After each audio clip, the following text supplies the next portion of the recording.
Hey everybody, welcome back to week 2. It's officially been 2 weeks and a couple days now since Porter Bean has came into this world. For those of you who didn't watch week 1, I've just kind of been doing a weekly, I don't know, you want to call it a vlog, a podcast, or just like a self-talk about some of my thoughts, and just put some of my thoughts and I guess not even ideas, just thoughts and opinions and things that I've kind of went through or gone through since Porter being born, and some of the things I've learned just for myself, mostly for myself, and just posting them on YouTube just for if anybody wants to view or if anybody cares. Any other fellow fathers, fellow parents can either relate or maybe offer some insight or opinions of their own. But yeah, so we're back for week 2. As I mentioned, week 1 was pretty rough from a physical and mental standpoint. Week 2's gotten better. Porter, you can kind of see, is developing a lot more personality. We had some complications with his weight loss in week 1, which is kind of a concern. You know, you try not to be concerned about those things as a father.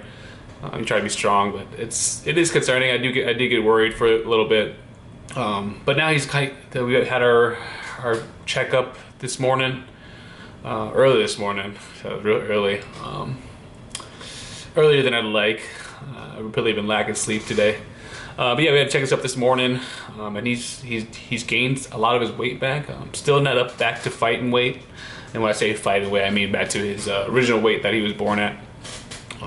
For the backstory, for a long story short, for the backstory, he lost just probably close to like 13% of his weight, which babies are normally, I've learned that babies normally lose weight in the first week of their them being born anyways, but he was more on the past the normal weight loss projection. So it's just something we monitored and something that we're trying to get ahead of. Ensure that we're doing everything that we can to provide him the nutrients stuff that he needs to grow. But yeah, it was difficult. We had some troubles with latching. So we reached out and to some of there's a lot of resources out there. So we reached out to one of the lactation consultants that the hospital has offered, and they offered to us in a pamphlet. So we reached out to them and got a hold of one of them and set up an appointment. And it was very, very, very enlightening. We learned quite a bit from it. I think just she provided a lot of information and context to a lot of things, and I think that we missed. Just being in and out of the hospital pretty much from when Porter was born to us getting home like 24 hours later. I think if we would have stayed another night, we could have maybe seen these things and maybe got a little more in-depth questions answered and stuff that we maybe should have known or consulted with some of the people there before leaving the hospital. But that's besides the fact that we had left. We wanted to get him home. But yeah, because on the first day of hospital, we were just people were just running in and out of the room because they knew that we wanted to get out of there fast. So it's kind of what they were just doing what we wanted. So it's not like the hospital did a poor job or anything. I think they were just doing what we wanted to do. They knew that we wanted to get out fast, so they were running the lactation consultant in, the peds in, the people in, just to make sure that obviously they wouldn't let him go home if they were concerned with a lot of things or anything concerning.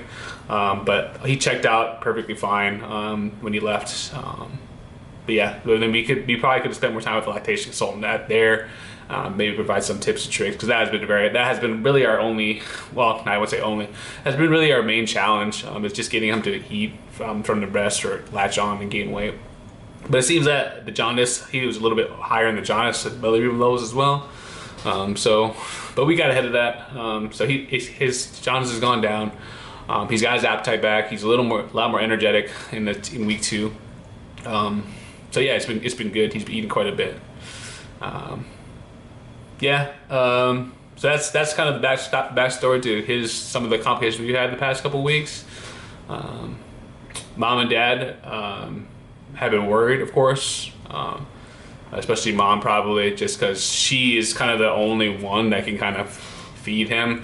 I mean, I can give him, like, you know, she's had success like pumping and providing him bottled milk, which I've done. We kind of split up the shifts, so I work the night shift kind of, and she'll take the morning shift. So I'll take like the 10 to 4 to 5 a.m. shifts. So I sleep intermittently between those. Just wake up probably every 3 hours or so, and feed them. So I'll take those shifts. She doesn't nurse then, but so we kind of got our shift down, our stuff down. So it's kind of nice to have those things down. But I go back to work tomorrow is another thing for this week too, is another dynamic that's going to be introduced into fatherhood. Is I'm going to be going back to work tomorrow.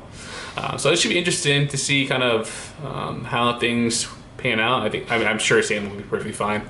I think she's more than capable of handling things on her own. Obviously, stress levels will probably be higher. So I'm gonna try to do everything I can to kind of make that easier for her, but I also have to go to work. So taking the night shifts are probably gonna be out of the question. But yeah, so yeah, week 2, interesting. Like I said, he's starting to gain a little more personality. It's interesting to see some of the faces he makes and stuff like that.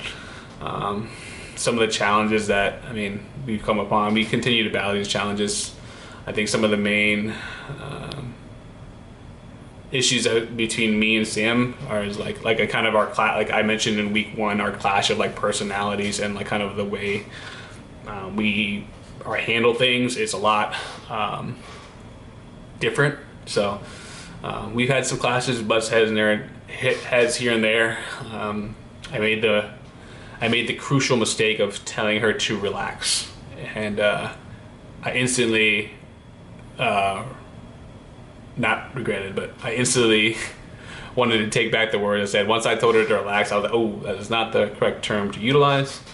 Yeah, she didn't like that, and of course she took it to heart for good reason. I have no reason to tell her to relax. It's not what I was trying to convey or get across. Basically, Porter was like sleeping in the bassinet, and she was like just making sure that I was watching him. She kept asking me, "You watching him? You watching him?" He was in the blanket. I was like, "Yes, I am. Relax." And as soon as it came out of my mouth, I was like, "Oh shit! All right, well, this is not going to go good." So yeah, I apologized, and I told her that that's not. We discussed it later, like we always do, which is the great thing I love about our relationship. Like I could feel comfortable telling her exactly how I feel, which most times I wouldn't with other people. I wouldn't even try to explain to them, but I was also very frustrated as well. I mean, like I said, there's times where me and Sam's personality crash just because I'm really lackadaisical and laissez-faire, and she's more more scheduled, like more strict, kind of by the book in a sense. Yeah, so yeah, I told her to relax, and afterwards, after apologizing like a few times, I was basically just we had the discussion. I said, I don't know. I gave it to I don't know why I lashed out either. So I had to kind of give these things or process these things of why I reacted the way I did. And because usually it's not anything like I'm mad at the point in time, but it's more so probably something a little deeper or something like just something other. Like so after apologizing, of course, that I knew I was in the wrong. And I also had to sit down and process as to why I reacted the way I did. So and then it comes kind of what it came down to essentially is like, I think it's because I thought she didn't trust me as a father to look after my child. So just her like trying to ask me a million times, are you watching them? Are you watching them? I kind of felt like she didn't trust like me when watching him, which was not the case, of course. I know she's just concerned, and after the discussion we had, of course, that's kind of what we kind of went to. It's like, hey, I'm sorry. I just feel like sometimes you don't trust me. I know that's not the case, but just sometimes it feels like when you ask me like a million times that I feel like you don't trust me watching our child, which kind of, I guess, says hurts me or kind of like takes a jab at my pride, or as being a father, because you don't know what's to feel like they're not taking care of their child properly. But yeah, we discussed it. So that was another class that we had. Just something I wanted to mention that we kind of went through like during this second week. We're going to continue to go through those things. We're going to continue to make mistakes, and no doubt. And then there's going to be high tensions times across the way, of course. For on both sides. I'm gonna piss her off. I know it. But especially since, like, you know, we've also taken strides to kind of get back to normalizing life as well, which I enjoy. I think that's really good for us as well. Mom and Dad finally got out yesterday for like just a couple hours to go eat dinner by ourselves, and yeah, and that was very nice. And I realized, you know, when I was saying this, I think it's a good thing to mention that, you know, we have my mother-in-law lives with us, so she's been a blessing for us. She's helped out so much in around the house, and just helping out Sam and myself kind of adjust this lifestyle. Just doing like little stuff that, you know, like we don't even like ask her to do. She just does it, and it's amazing. And it's odd for me, really, because I'm sure Sam's used to it, because she grew up with obviously she grew up with her mom, right? And we grew up very differently, I think. So I'm guessing Sam's used to it. But for me, it's a little weird, honestly. I'm not used to like getting help or people assisting me with things. Because I grew up more so where I kind of had to do everything on my own. I didn't really get a lot of assistance, or like my parents didn't make me breakfast. They didn't do my laundry. They didn't do this. They didn't like, you know, it's just weird to me. So it's not weird to me. I understand, like, but it's just foreign to me. I never really I didn't grow up that way. So it's nice, but it is also like, it feels strange to me because I'm not the type that asks for help, for one, or never received help, or I don't expect anything from anybody. So to get those things from my mother-in-law, she's been a great blessing, and allowing us to, you know, reacclimate into being mom and dad, and having the privilege to, you know, have her watch Porter while we're gone is something something that a lot of people don't have. And, you know, Sam said the other day, like, it takes a village, which it certainly does. I mean, like us, I have the privilege of having a close-knit family that's always there, no matter what. My dad and my mom live right down the street from me, so they're always here. They're always a phone call away. So I know people don't have that privilege, but I will say that I'm very fortunate to be able to have those people in my life to, you know, look after Porter and love Porter the same way I do. So, and I'm sure he'll appreciate that too growing up, or maybe he won't. Who knows? Maybe he'll be an asshole about it, but kind of like I was growing up. We'll see. Yeah, and that's another thing I wanted to discuss too. Like, I find myself a lot of times when I'm going through weeks, I'm talking to him. I talk to him, of course. Just because, you know, that's what you just do. You just talk to him. I talk to him like he's a normal human being. I know he can't respond, and I know he doesn't know anything that I'm freaking saying. But yeah, so I talk to him, and I find myself sometimes like I'm always like, hey, you can do this when you grow up. You're gonna, you know, how are you gonna be? Are you gonna be like this? Are you gonna be like mom? Are you gonna be this way? What are you gonna like? What kind of sports are you gonna play? You know. And I kind of like those things are good to think about. Don't get me wrong. Those things are really good things to think about, but. I find myself that I take a step back a little bit, because I'm like, man, why am I so worried about, you know, like the future, like 10 days later? Why am I worried about a month later? Why am I worried about 2 months later? Let me just like live in this moment and just enjoy the time that I have with him now. And I think that's a lot of advice I get from most people is like, just enjoy the time with them because it goes by fast. I think if I've the most common advice that I've received is that, like, just enjoy the time, it goes by fast, and I certainly believe it now. So I do find myself sometimes like thinking about the future and what he's gonna be like, and I have to take myself, like, literally like take myself out of frame and be like, hey, take a step back. Let's just enjoy the moment that he is now. Like, enjoy the crying moments that I have with him. Enjoy the moments that I get to lay there with him and not say a word, and he's just staring at me. Let me just enjoy those moments. So I mean, I do have to take a step back sometimes and just enjoy those moments, because I know they're not going to be there for long. And yeah, so I that's another dynamic that I have to come to terms with during week 2.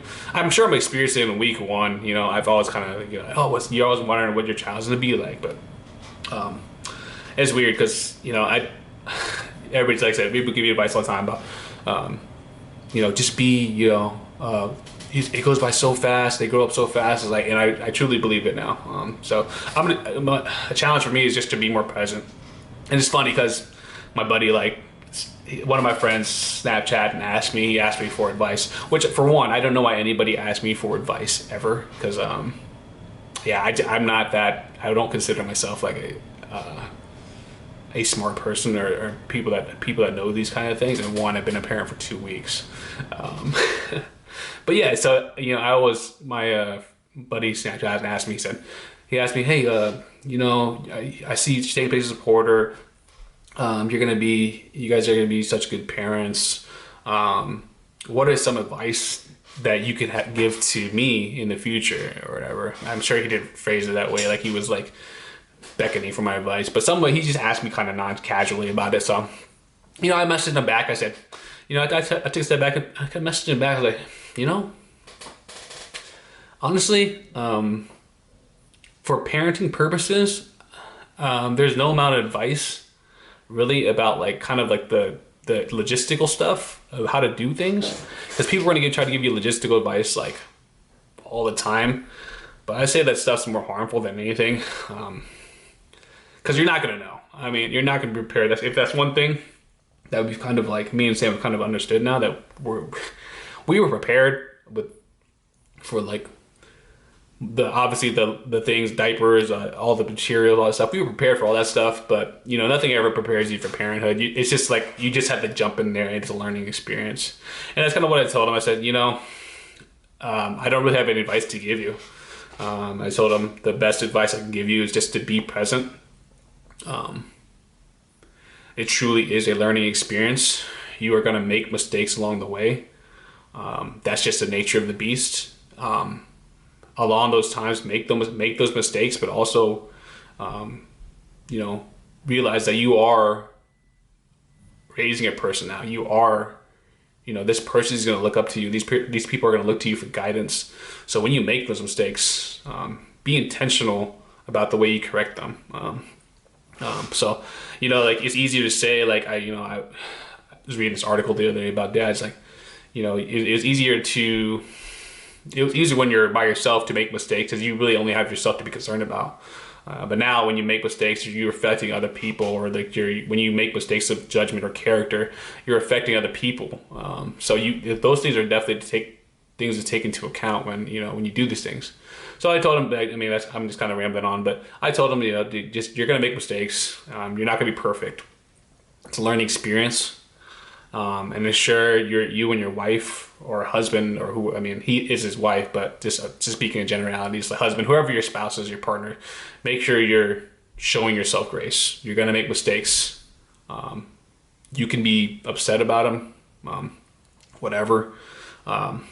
But that doesn't help anybody, right? You're going to make mistakes. Just learn to take them on the chin and learn from them and move on. That's really only, and learn from them. That's and be better. That's the only really thing you can do about it.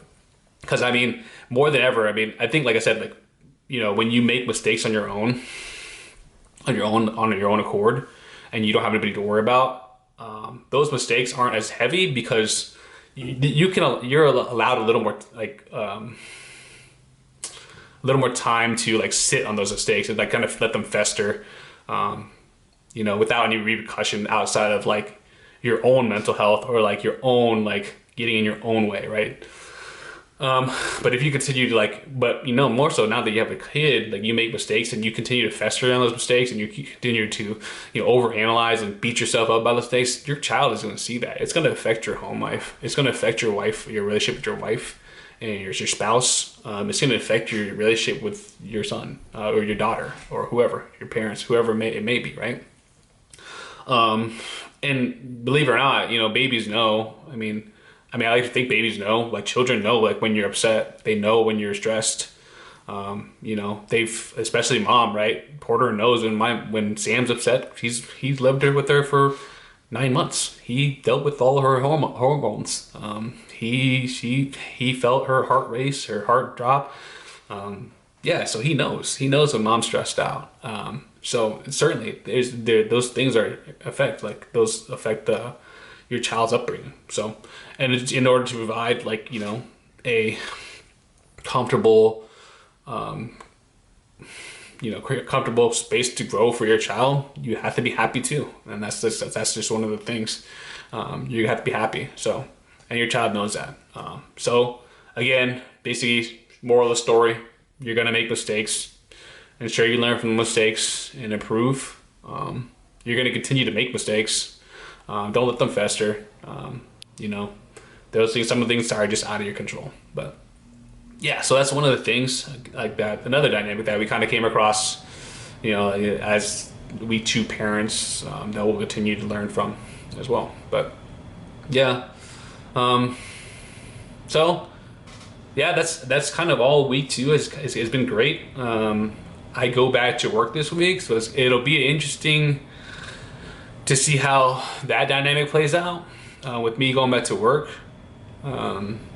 And how my emotions change. I'm not really, that's another ripple effect. I'm not even really thinking about how I'm gonna feel, as we kind of get back into our normal lives, or myself, I get back to our normal lives. I also, I start classes for college in a couple weeks as well. So I am taking a lot on, so I'm taking classes on. I started a new job, go back to work, and then also have to get security plus stuff. So I have a lot on my plate, let's just say that. And I realize I'm going to be stressed out, but I'm okay with that, but I'm pretty good at managing stress. But yeah, so not much. Porter's growing. He's a happy baby, putting on weight. I'm going to try to work on one of the things I'm going to try to work on is to be present in the moment and just enjoy the moments that I have with him now, instead of worrying about 10 days down the road, 3 days down the road, a month down the road on how he's going to be, or maybe 3 years down the road how he's going to be. So again, it's going to be a challenge. Those things are always going to creep in. It's kind of just a normal conversation to have. But as long as I make the intent to be present in those moments and just enjoy those moments with him, I think we'll be more than fine, or I'll be more than happy. Oh yeah, and one thing I guess, trying to teach Porter. So last week was patience, which is kind of funny for a baby, patience, right? Yeah. I had it, my brain. So what was it? I can't think about it. But week 3, I'll reintroduce learning points for Porter. But yeah, thanks for tuning in. If you do, again, I'll continue to do these weekly. Yeah. See you guys later.